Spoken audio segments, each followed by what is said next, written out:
Hello, everyone. Let's talk about some of the things that are on everyone's minds, and that is this whole concept that regulatory clarity would truly cause these assets that we own, such as Ripple XRP, Stellar XLM, XDC Quant, Algo, Hedera, JASMY, and some of these other ones that have real utility to finally get sent.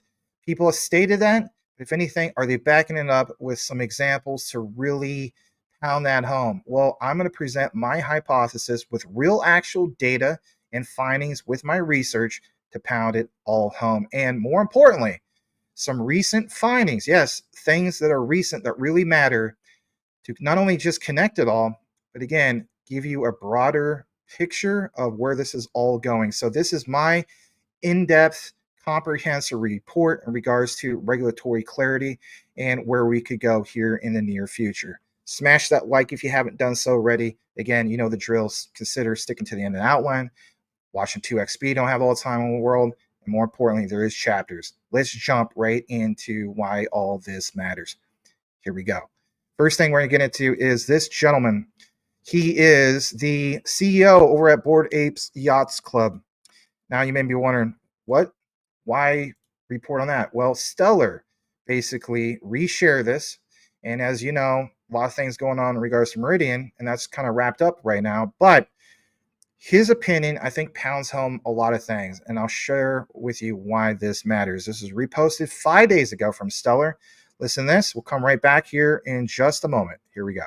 I kind of want to break the world in sort of two places. One was I call it developed countries. I think developed countries in general are more hesitant to just take on crypto, not just through regulation, just in general, right?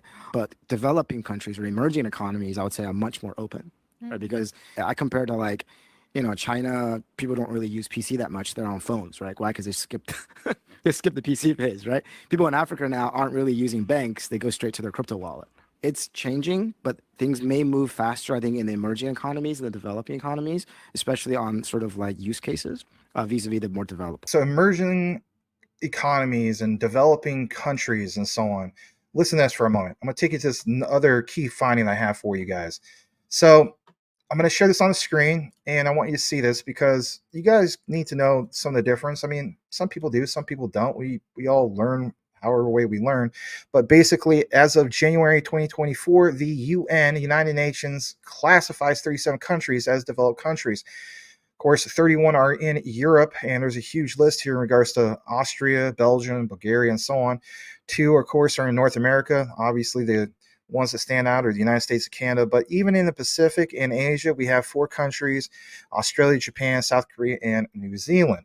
Now, as I take you over to the World Population Review, it asks, what are the most developed countries? And the top 5 on their list, at least, is Switzerland, Norway, Hong Kong, Iceland, and, of course, Australia.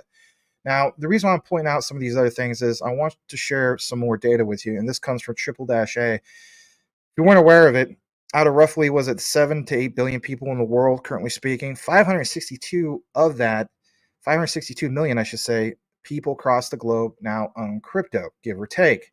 But how do we really truly get to some of these things in regards to like mass adoption and so on? Well, for me, it is that regulatory clarity. But when you look more into the data, well, back to what you saw the gentleman, CEO of Bored Apes Yachts Club basically discuss, and he was talking about the ones that are emerging economies compared to the ones that are already developed. So in the global distribution of cryptocurrency ownership of 2024, you see that the UAE, United Arab Emirates, pretty much leads the charge at a whopping 25.3% of that ownership on the 2024 report. Second place is Singapore with 24.4%. So those two, a little bit of emphasis.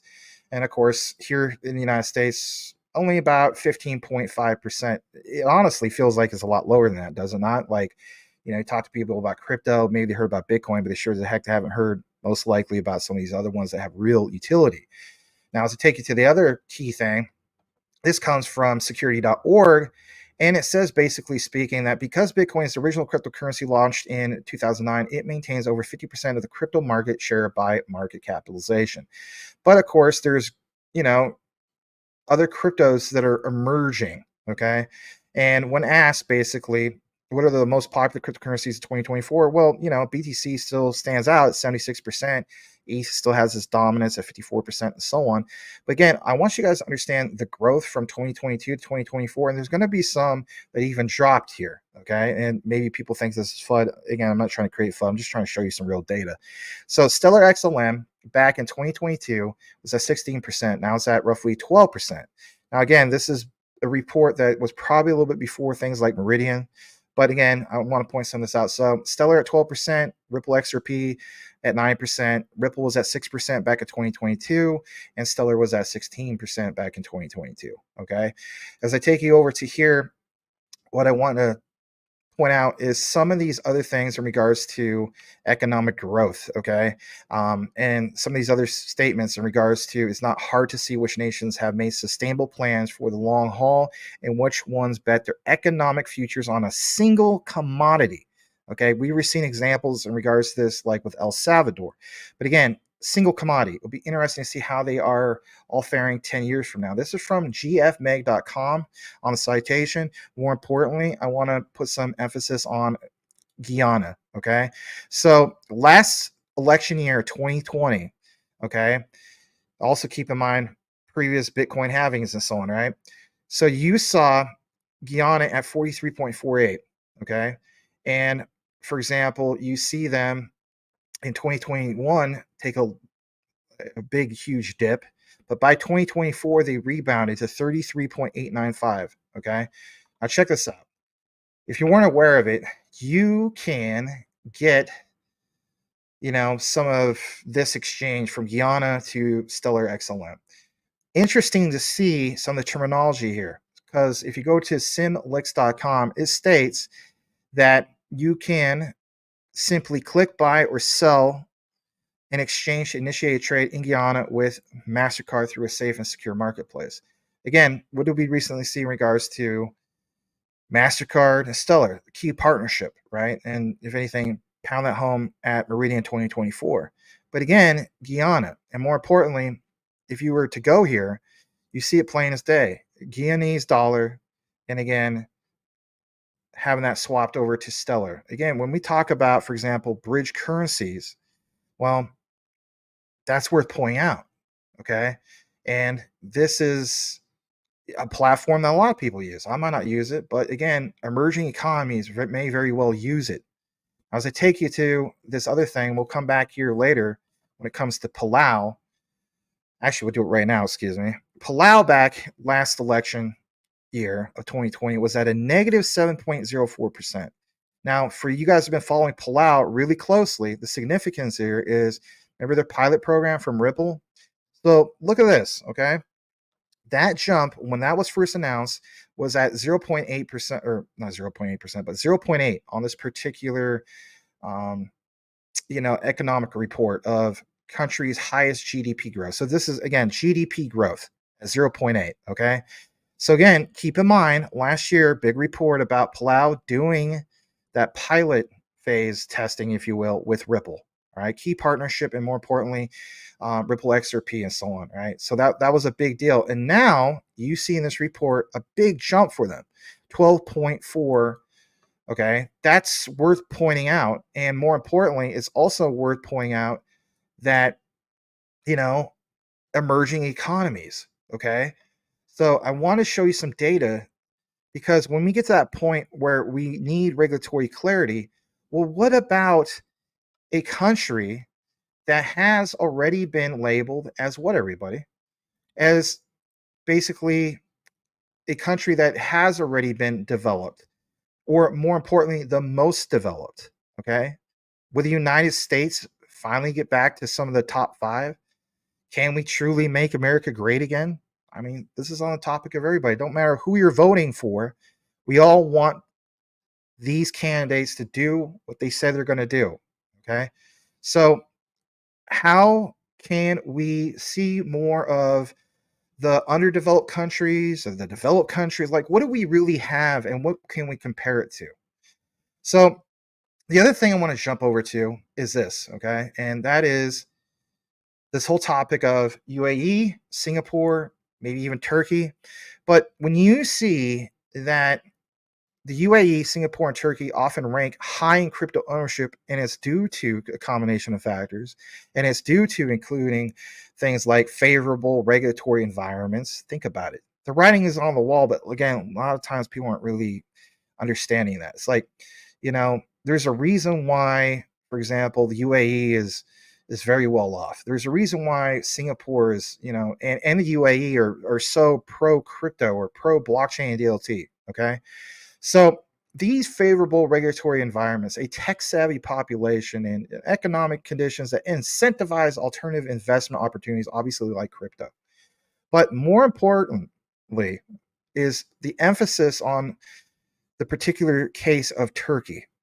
Look what it says. Does this not seem familiar, especially if you live here in the United States?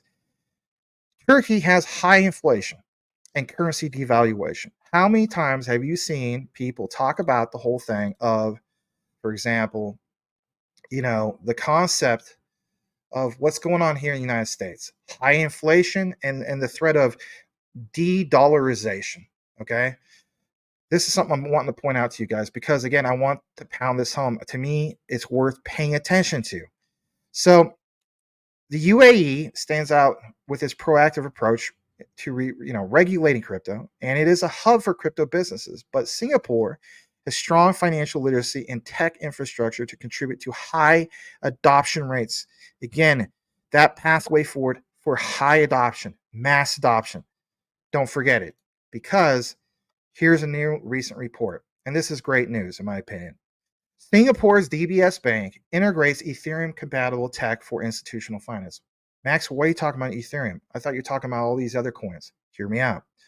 It's because DBS has introduced several blockchain-powered solutions to its clients over the past year. More importantly, again, emphasis on just a few days ago, 3 days ago on October 18th, coming from the crypto slate. But more importantly, what do you see from Stellar? You see that they've already been there and done that when it comes to EVM sidechains and so on. You see the whole thing of how they have smart contract functionality, especially with the Protocol 21 upgrade, aka Soar. And you also see how they make it plain as day, their stance on how, if you have a project, that you can adapt your existing Ethereum compatible smart contracts to work with Stellar. How so?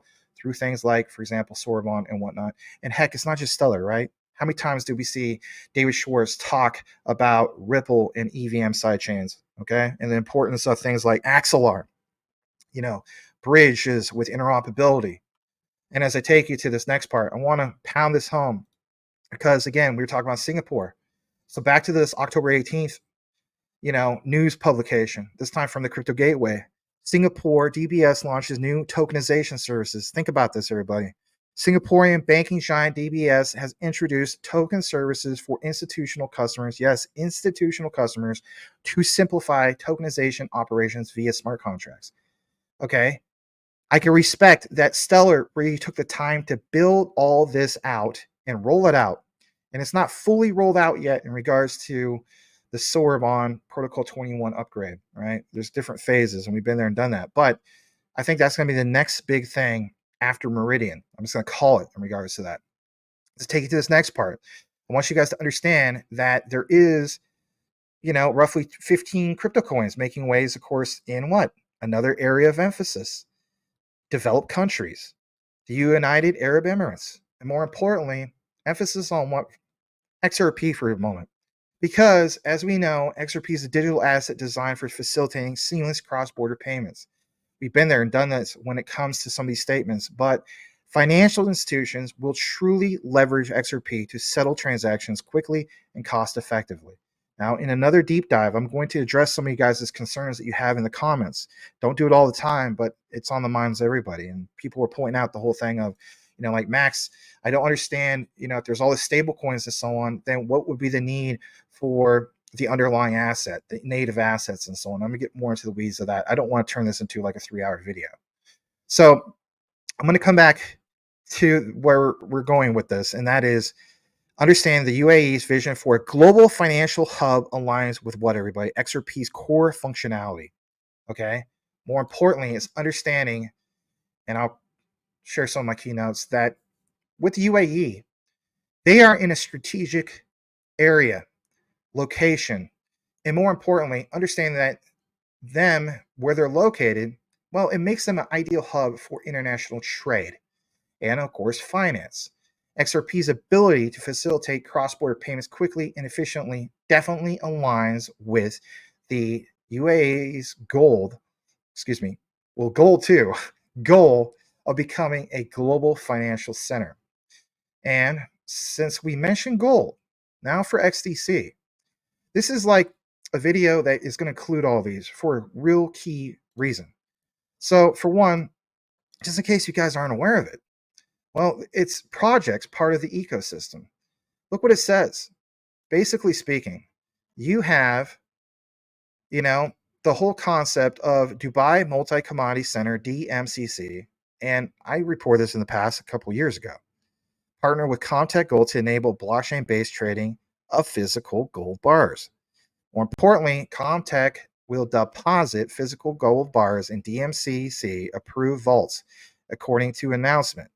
And of course, that was a while back, but DMCC is the largest free trade zone where in the UAE.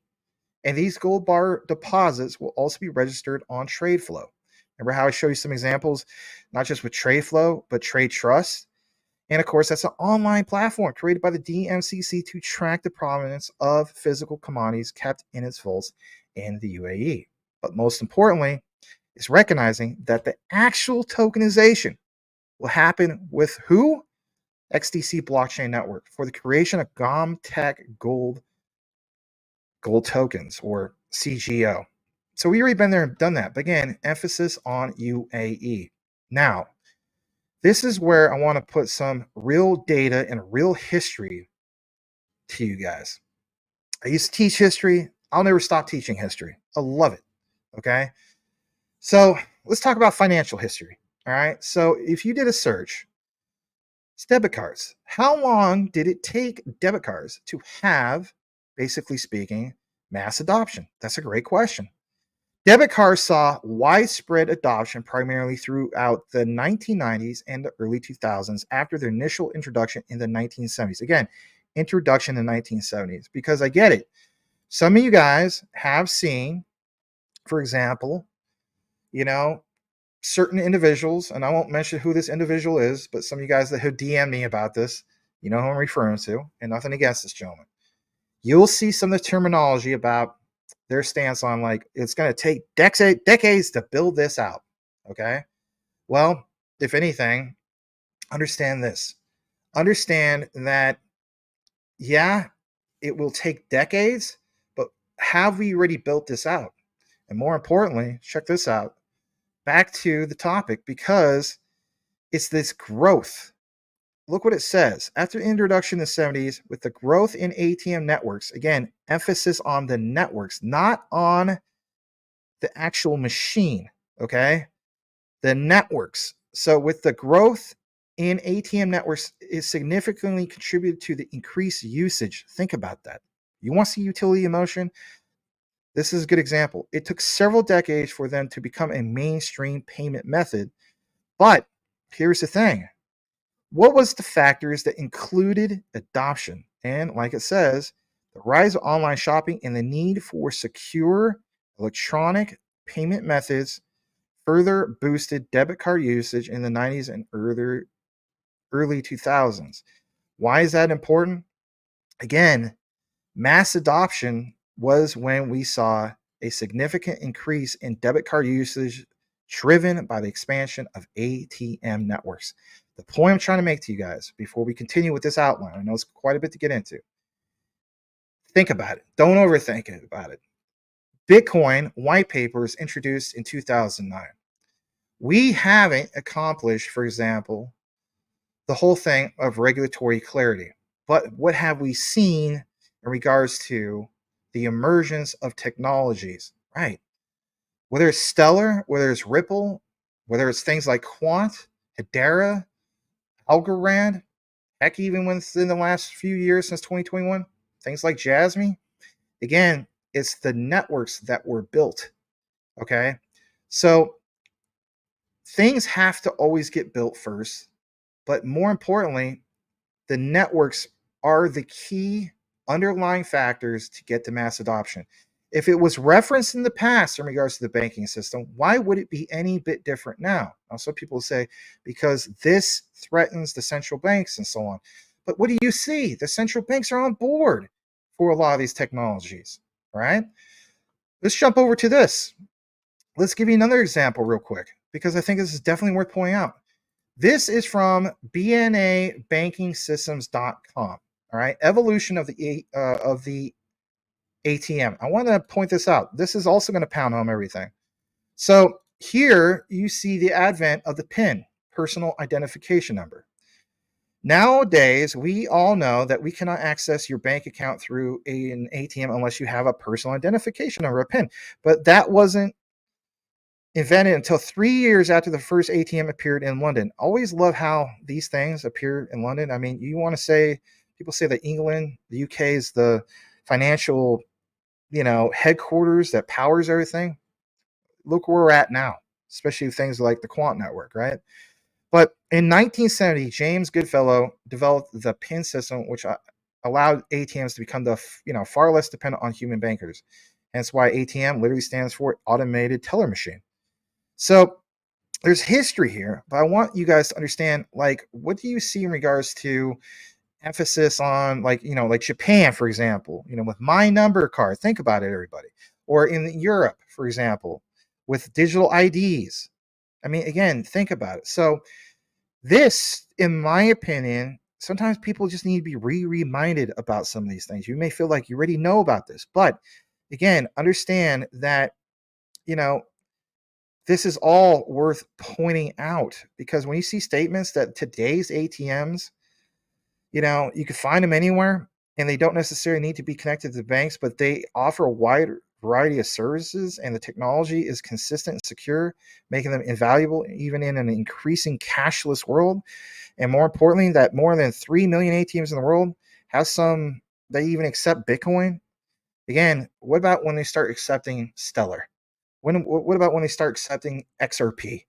And what about like Japan when they start accepting things like XDC or JASMY, right? And it's not just Japan for XDC, but you get the point I'm trying to make. Or heck, how about the Bank of Italy, Algorand, and what about what we saw with Hedera and Stellar, especially when it comes to the MasterCard. I mean, the writing is literally on the wall, but again, you're not going to hear that being mentioned yet because we don't have regulatory clarity. Back in 2013, the first Bitcoin ATM made its debut in Vancouver, British Columbia, Canada. I've been there. My cousin lives there. And more importantly, it marked a significant milestone in the history of cryptocurrency. This development allowed users to convert their Bitcoin holdings into cash and vice versa. As a result, a new era of financial flexibility was ushered into existence. Right. We know about some of this stuff. But again, a reminder. And again, I'm going to share some new things with you. Another key finding for you guys. If you go over to Cointelegraph.com, 9 years after the first Bitcoin ATM, there are now more than 38,804 globally. Now, here's the thing. This number hasn't increased that much now in 2024, which sounds horrible. And where am I referencing this? Well, as of July 31st of 2014, we see, for example, and this is, again, me mentioning Stellar, but again, the Stellar platform, co-founded by former lawyer Joyce Kim and Jed McCaleb, that basically started in 2014. But again, understand that where are we going in regards to the whole thing of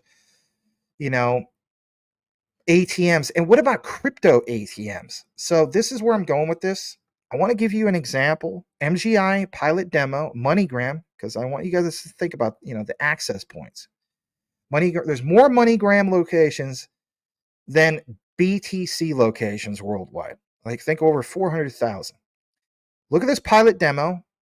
Monegram International launched a while back a new pilot course on Stellar. So we've been there, done that. But you need to see how easy this is. I don't know if enough people are seeing this. See it. Listen to it. Pay attention to it. It is important. We'll come right back. Here we go.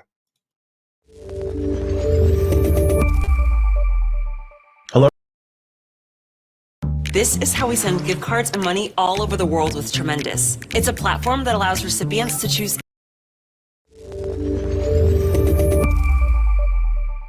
Hello everyone, my name is Jake Urban and I'm a senior software engineer here at the SDF.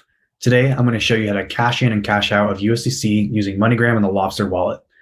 I should note that this is a pilot for Lobster, MoneyGram, and SDF employees, but this will be available publicly in 2022. Let's get started. As you can see, I'm at the home page of the Lobster mobile app, and I'm going to open up the sidebar menu and select Buy USDC.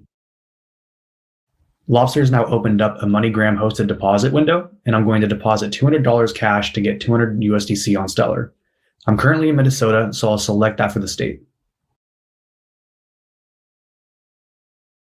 Next, I'll need to find a MoneyGram cash agent I can use to drop off cash. So I'll enter my zip code and see what's close by.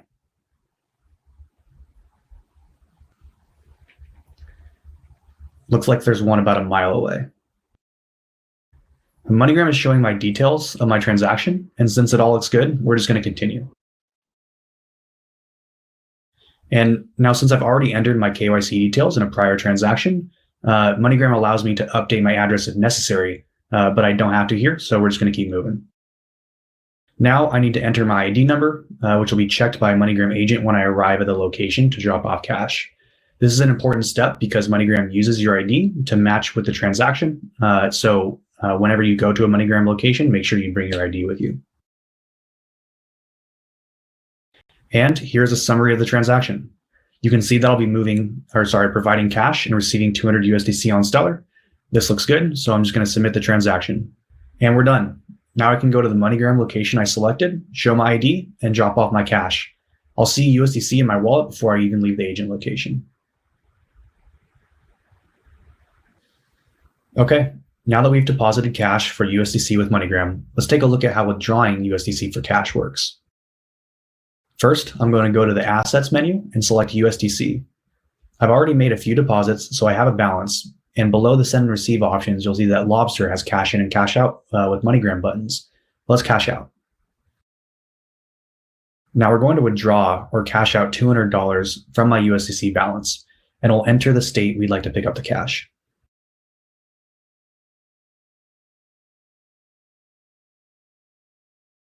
Now, this time, MoneyGram doesn't ask me to select a cash out location because MoneyGram enables me to go to any location in the state to cash out.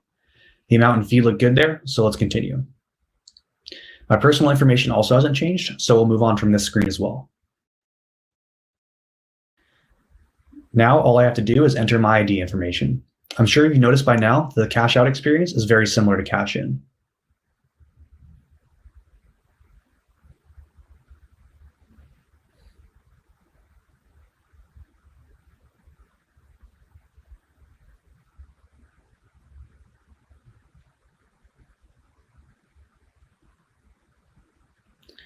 The transaction summary looks great, so let's submit it.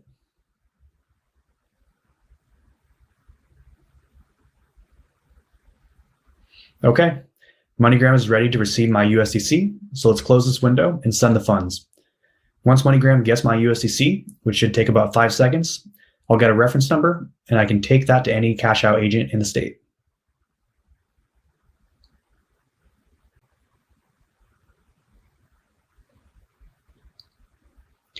Looks like our funds were sent. Let's take a look at the transaction and see our reference number. And there it is. All I have to do now is go to a MoneyGram cash agent and show them my ID and reference number to get my cash.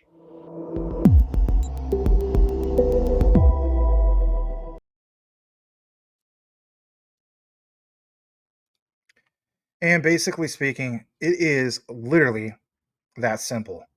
Okay. So for the future, especially after clarity, won't we see more of these particular locations opening up? And if anything, not just for Stellar, some of these other particular ones, more of these crypto like ATMs. And speaking of which, let's get back into that whole concept. So I'm going to take you over to here because there's another one that you need to understand is part of this bigger picture. Some of you guys that are the hardcore Stellar fanatics already know about this. CoinFlip, back in 2020, added support for Stellar XLM to its 450 crypto ATMs. Again, with regulatory clarity, you would see an influx of so many more of these things. And if anything, what if you're a person that didn't know about crypto? Okay. And you just have access to what like, oh, that's an ATM. I mean, like, oh, this is a crypto. What's a crypto ATM? Right. But what about when, for example, regulatory clarity happens, all right? And then you see the banking, right? Let's say Wells Fargo and some of these other ones, Bank of America, obviously would choose Ripple. So these ATMs, it would, instead of just giving it, maybe like the whole concept of, let's face it, BTC in the past as an option, Ripple XRP, Stellar XLM. You know where I'm going with this. So you go to this, right? This example, that's just 450 machines. You want to talk about having this turbocharged, everybody. Again, I don't know if enough people are talking about this. So this is, again, on you guys' minds. I know it is, because you guys DM me about this stuff. And, it'd be one thing to just get one person DMing me about this. Many people feel the same way. So again, been there, done that with this. But again, cryptocurrency ATM startup CoinFlip, now, not now, but then, they allow customers to purchase stellar lumens from its network of machines, according to co-founder CEO Daniel Polotsky. Okay. And again, understanding that, this like a two-way system, ATM locations where users can sell their crypto for hard cash, right? Again, we're talking about going from a cashless society, right? And it's not just that, they offer other ones, like there's Litecoin, there's, Chainlink. Oh, how dare I not talk about Chainlink on his channel? Like one guy, was referring to, hey, guess what? I'm gonna do me. I hold Chainlink, but the whole point is, it's like access points. All right, I'm rooting for Chainlink. I hold Chainlink. So check this out. This is so easy. You go to sites like locations.coinflip.tech. I put in my, my mailing address area, right? I live in Phoenix, but my closest post office is Glendale Post Office. And, it shows all these locations, all right? And this is pretty darn close. I mean, less than a mile away, I can go to the Sunburst Smoke Shop, okay? Or some of these other places. And I could use, again, this access point, okay? This crypto ATM, if you will. Okay, that's awesome. And more importantly, some people ask, like, well, what kind of services do they offer? Well, buy, sell, Bitcoin, buy crypto with a debit card. Again, think about debit card. What did we see recently from Stellar? The whole thing on MasterCard. Okay. Licenses. They have ATM locations. All right. All right. So I clicked on the FAQ. And when I went to the FAQ, it's like, what coins and tokens are available at CoinFlip? Well, obviously, you're going to see Stellar Lumens. But guess what? You see some of these other ones like Chainlink, you see Dogecoin, you see Litecoin, all worth pointing out, right? So Stellar, again, I like to point some of that out because, again, it's access. So here's where it's at for me, all right? At the end of the day, would banks have crypto ATMs after, of course, regulatory clarity? For me, the answer is a simple yes. But more importantly, banks would be more prone and more likely to have crypto ATMs, of course, after that clarity, as the crypto industry is rapidly evolving and traditional banks are increasingly focusing on the sector. Now, we talked a lot about the whole thing about regulatory clarity, but that clarity in itself would help banks and fintechs truly embrace change, of course, more easily. And a great example is MiCA's regulatory clarity would definitely help banks and fintechs enter the crypto banking market. With increased regulation, that would lead to more regulated and compliant crypto industry, which would benefit, for example, not just Bitcoin ATMs, but ones that provided Stellar, ones that provided maybe Ripple XRP, Algorand, some of these other ones, Hedera. So here's an emphasis I want to get into. From what I gathered, there is definitely crypto, or I should say growing crypto ATM market. It's one of the leading markets. Again, a lot of people aren't reporting this to you. The global crypto ATM market, and I'll share this from a source, is projected to grow at a compound annual growth rate of 63.4% from 2024, because we're in 2024, to 2030. And of course, there's traditional banks entering into the market. Now, that compound annual growth rate is one most significant of all of these particular sectors. More importantly, I want to take you to this, because some people feel as though that, there's going to be a regulatory shift when it comes to it all, right? Well, basically speaking, here is some of that emphasis I want to get into. And I'm going to pull this up. This comes from financemagnets.com. And what you're going to see on the screen is what is referred to as the concept of the global rise of crypto ATMs, from niche to necessity. And posted when? Recently. I said I'd give you guys some new stuff. Literally, Thursday, the 15th, I shouldn't say too recently, I mean, from a couple months back, but the 15th of August. It says as of mid 2024, there are nearly 40,000 crypto ATMs globally, like I was pointing out earlier, with the US leading the market share. Now, here, think about that. Some people state, well, if the US is leading the market share, you could sure as the heck fool me, because it doesn't seem like the United States is embracing crypto, right? And guess what? That's definitely worth pointing out. But what's also worth pointing out is having what you already have and then seeing the market share explode. That's where it's at. That's what we're betting on. That's what they're betting on too. And more importantly, check this out. The global crypto ATM market is projected to grow at a compound annual growth rate, again, 63.4%. Okay, from 2024 to 2030. Some people don't want to hear about 2030. They only want to hear about 2025, 2026 at the most. Got to reference it. Let's take it to the next part. From CoinHub or CoinCub.com. Let's rank some of this stuff. Okay, so what we see here is basically data collection and analytics. 2024 report. Geographical leadership in crypto banking. Europe emerges again as the global leader in crypto banking, highlighting a rapid increase in financial firms integrating cryptocurrency systems. But more importantly, it's the top performers, everybody. Amina Bank, so focus on that, formerly known as the Seba Bank, leads the new global crypto banking ranking with notable mentions of Kraken, that's worth pointing out, and Box exceptional innovation and services. Okay, so Amina Bank, you may think, well, so what? I don't know about them. You do want to know about them. Because which currencies does Amina Bank support? Well, you see, for example, US dollars and all this, right? It's cool. But more importantly, it's these, offerings of trading services, cryptocurrencies. You will see BTC, but you see Tezos. Some people want me to cover this, right? You see Solana, you see Aave, Chainlink, Stellar, right? Uniswap, which in my opinion is an easy 2x. If you just want something you don't want to marry, to me, not financial advice, but that's what I've been doing.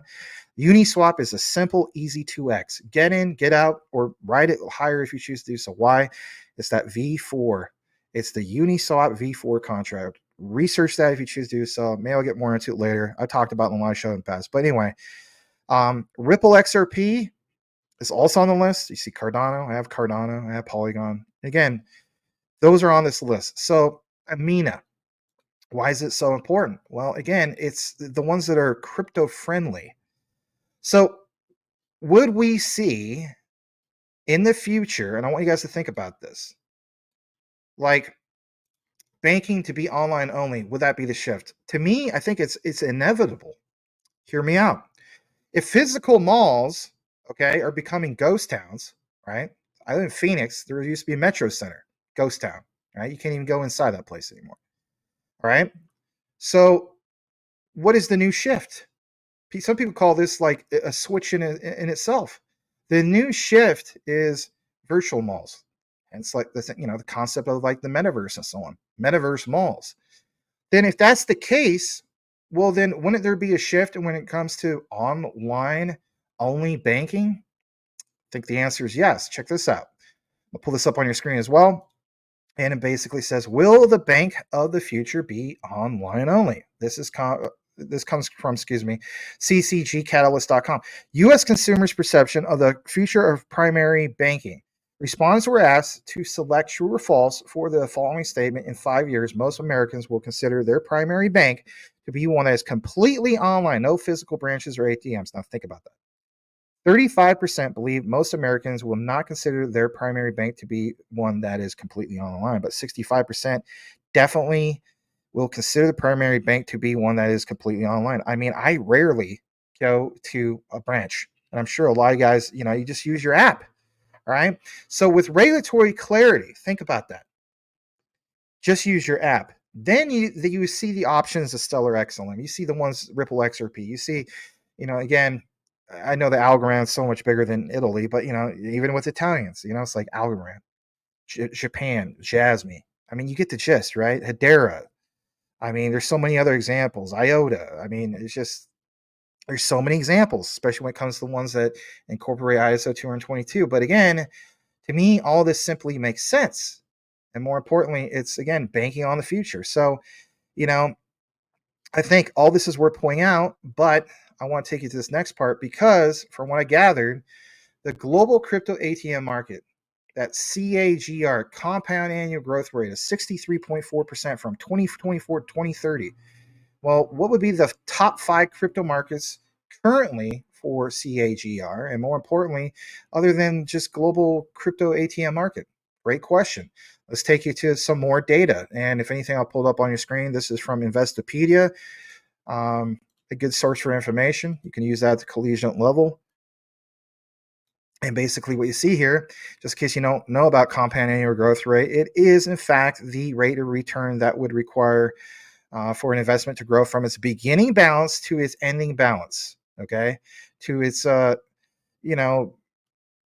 the whole thing of assuming the profits were reinvested at the end of each period and, of course, of the investment's lifespan. I just want to point that out just in case you didn't understand some of the abbreviations. So from GrandViewResearch.com, they talk about United States decentralized finance market, aka DeFi. The size, the component from 2020 to 2030 in the billions. Huge growth you've already seen.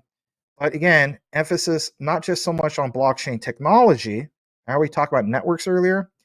Well, it's also understand the applications and then some of the other color coding, smart contracts. So wouldn't smart contracts absolutely be dominated from basically, especially when it comes to like things like, 2025 and then especially, 2029 and 2030. Absolutely. I feel as though that this is you're looking at like what's the future utility bull cycle, if you want to call it. People say you can't call it a cycle because it never happened. True. But you can actually have something to reference here. We talk about the height of a particular market. Well, this has to be mass adoption, in my opinion, by 2030. Okay. That doesn't mean that we can't make money on that way up. So emphasis not just on blockchain tech, again, like the networks and so on, but again, the smart contracts. And if anything, those smart contracts will go hand in hand with the decentralized apps, the dApps. All right. Check this out. Let's jump into another one from GrandView Research. U.S. non-fungible token market. Okay. On this one, I'll actually blow it up a little bit more. So you have the whole thing of 2020 to 2030, and you see this big, huge increase. And again, 34.6% on that, right? That's significant. And the one before that, I meant to mention 45.6%. These are some big, key things, right? So we see NFTs would grow. Some people say, well, the report from NPR and other outlets in the past was that, earlier this year, 95% of all NFTs are pretty much worthless. All right, I understand that. But what about the ones that will kick in utility-based NFTs? Think about it. Quant would definitely stand out in that regard because a QRC 721, a secure NFT smart contract functionality. Okay, that's a big deal. What about this?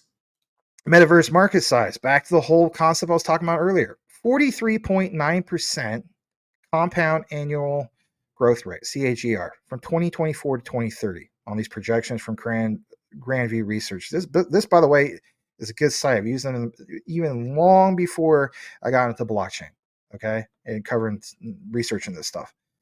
I'll give you another example. How about the US blockchain and gaming market? It's got this is the biggest one apparently, 68%, okay, from 2020 to 2030, but especially that growth from 2024 to 2030, okay? Actually, on this one, it's 2023 to 2030, excuse me. 68%. That's huge. All right. What about just the US cryptocurrency market from 2023 to 2030? Now, on that, it might not seem like that's so big of a deal, right? Because a shift of what, everybody? Smart contracts and so on. Notice how there's more emphasis on the other slides, smart contracts and whatnot, because it's not so much about the hardware. The hardware has already been built. Like, for example, look at BTC. You had all those miners, right? And if anything, that's a market in itself. 12% ain't bad. I'm not dismissing that. But again, GrandView research. All right, check this out, because I did mention the whole thing. Global crypto ATM market, one of the biggest markets. If anything, compare this graph to what you saw on, or this chart, I should say, compared to other ones. This is one of the most significant ones of 2024 to 2030. I'm telling you, think outside the box. Instead of, giving into all this FUD, and there's plenty of that, when it comes to the whole topic of, man, when is my utility coin or token, like when is Ripple XRP going to do something? When is Stellar going to do something? Hedera, all these ones we're talking about, quant, way, way, way down. But when we talk about what would be the fuel in the fire to get it going, again, reference the past, because these are all tied to the financial systems. People say the quantum financial system, call it whatever you want. But again, you can't dismiss the history. You could look at you can to a degree because, these are new technologies, right? But we are bridging from those legacy systems to these new enterprise systems. We are definitely doing that. And we are working with these banks. And you see clear, news and research about that. So take you to this next part. I want you to understand that there is crypto-friendly banks. And more importantly, who would be some of the key ones in that regard, okay? So one of the things I want to take you to is this example. And one of the key highlights on this list of the best crypto-friendly banks in 2024 is Revolut. All right. Shout out to Rue Black. Shout out to Mine Crypto. They've been covering a lot about Revolut. So it's available global, access online and app. Think about that. Okay. So online and app and crypto features, in-app trading and staking. Now watch this. Shout out to our brother Mind. I'm telling you flat out, you don't follow Mind Crypto. I don't know. What are you doing? All right. You follow Mind Crypto. Great guy. Follow him on X at Mind Crypto _ follow him obviously on YouTube. A lot of you guys already follow him. So he points out, and this is somewhat old. I mean, this is from July, but it's pounding home all this. Q&T, Revolut are now the 25th largest holder of Q&T with 62,565 Q&T, nearly worth $4 million at that time. Revolut became a UK bank, by the way, after receiving its banking license from Prudential Regulation Authority. And of course, there's many links. We've already been there and done that. But again, 25th largest, more importantly, back to this, one of the most friendliest crypto banks in 2024. You don't think that they're not betting on that future of regulatory clarity because they realize there will be a shift to online only and they can stand out, right? It's not just these ATMs, but they can stand out, okay? That's worth pointing out.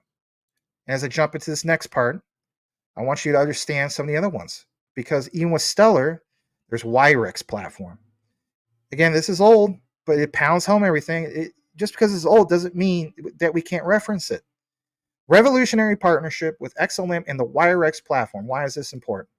Because I want you guys to understand that Wyrex was the first phase of groundbreaking new partnership between Stellar and Wyrex, but together they aim to revolutionize payments, bank the unbanked, and expand access to financial services. But more importantly, it's understanding to achieve this, they will become the first regulated crypto and traditional currency platform, again, traditional, to release 26 fiat-pegged stablecoins, of course, on the Stellar blockchain. Already been there and done that. But again, crypto-friendly banks, okay? I think that's definitely worth pointing out. All right. We talked about Stellar. We talked about some of these other ones. What about our beloved XRP? Well, interesting, from Bull Dieppe, posted this a long time ago. Many years ago, you saw that a large number of banks already been there and done that, tested the whole thing of playing around with XRP, Citibank, ANZ, JP Morgan. You see all these other ones, HSBC, Bank of China, Bank of America, Ant Financial, many, many more. Let's go ahead and just simply play this, and we'll come right back. Here we go. No sound, so I'll comment on some of this. So basically, Barclays Bank, you see BMO. I mean, look at all these lists, constantly, you see the user of these banks, Royal Bank of Canada, Royal Bank of Scotland, Citibank, DBS Banking. We talked about that at the beginning outline. I think you kind of get the gist. I'll fast forward a little bit. Bank of America, earlier said, Bank of Israel, and also China, Goldman Sachs, for crying out loud. I mean, it's all there. I think you get the idea.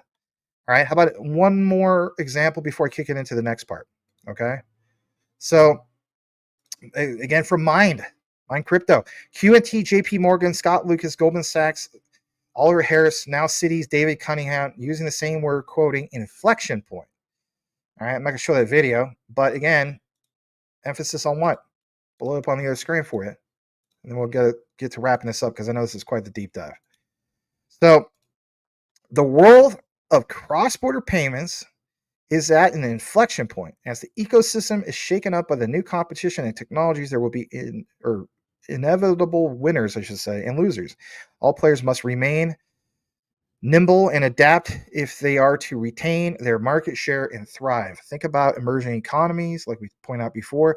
The Citi's Future of Finance GPS report, I've done it again. And again, Bank of England estimates cross-border client payments is set to increase from 150 trillion in 2017 to over 250 trillion by, and this ain't that far, 2027. That means billions in revenue. And who liked it? Gilbert Verdi, Quant Network. Think about it. Okay. How about this? Let's get back to some XDC, because you want to have some crypto-friendly banks. XDC, guys. Okay. Already been there and done that. Confirmed this last year. Banking powerhouse SBI commits to empowering XDC, expanding XDC Network's footprint where in Japan. Back to the whole thing about Abu Dhabi, United Arab Emirates, and what do you see? Business Wire, XDC, TradeFinex, and please announce their partnership. Been there and done that. SBI VC Trade, prominent Japan's cryptocurrency exchange with SBI Group. Strategic collaboration marks significant milestone for XDC Networks as it expands its ecosystem to Japanese market. Right, absolutely, very worth pointing out, because real world asset tokenization, everybody. As I take you to the next part, how about this? I mentioned the whole thing of Hedera. South Korea, largest bank, joins Hedera Governing Council. I mean, that was a few years ago, but Shinhan Bank planned to use Hedera's infrastructure to bolster the efficiency of many of its internal processes. Again, regulatory clarity will cause these particular assets to be sent, absolutely sent. They should soar, But again, I'm more interested not on that first phase of when it soars, is when it gets to that tip of that adoption, that mass adoption, when it's really established. I'm not going to get in after it's at the height, but a lot of people will. And as a result, they get wrecked. All right, how about Algorand? Well, a given. Bank of Italy taps Algorand blockchain platform for digital Suertes project a couple years ago. Boom, you see it, right? Kind of been there, done that. But again, understanding Algorand's part of that mix. Some of you guys don't like Algorand. I don't know why. Well, I do know why. But, there's FUD in every project. I hate to say it. People get upset. They let their emotions get to them. But, I'm into Algorand. But when I cover Algorand, it just doesn't have the following that some other things do. And that's no knock on them. And last but not least, how about another one? All right. Yeah, I did mention JASMY. Shout out to Jesse, KIR Finance, Sumo Tumo, and I cover this as well, Mitsui Financial Group, aka SMBC, aka JASMY's Bank, aka Sony's Bank, while Ando-san, couldn't talk Ando, was president. And basically, shout out to the one of the other ambassadors, Cyan1K, great guy. Follow him over at Blake_Berry Hill. Says, wonder what Larry Fink is doing. I know a lot of people that cover this, but some of you guys are new. Says, for example, what's he doing in Japan? JASMY is sitting quite pretty, aligning well with the web of interest, and not to mention recent increasing holdings Panasonic. But again, Panasonic being nearly 10% top of everything in the Sumitomo Mitsui Financial Group. And let's just share some of this, just in case you didn't see it. Why is it all important? Well, again, what do you see here? You see plain as day, everybody, the whole concept of, JASMY, and more importantly, seeing the whole thing of major bank on the bottom, Sumitomo Mitsui Banking Corporation. Yeah, plain as day. And then back to this. Let's blow this up again. What do you see here? You see BlackRock, Japan, Equity Fund, and what do you see? Top holdings, and it's all there. It's definitely all there. So my thing is, these assets should absolutely explode when we get that clarity. It just simply makes sense to me. The writing is literally on the wall. And if anything, I'll give you guys another follow-up to this particular video, answering some questions in regards to some of the fear, because some of you guys have that, and that's okay, you're human. In regards to things like Stellar XLM, Ripple XRP, about you see all this talk about like stable coins, and you feel as though that the underlying asset or the native asset, such as XLM or XRP, won't be used. I will address that with some of my key findings. Be on the lookout for that particular video.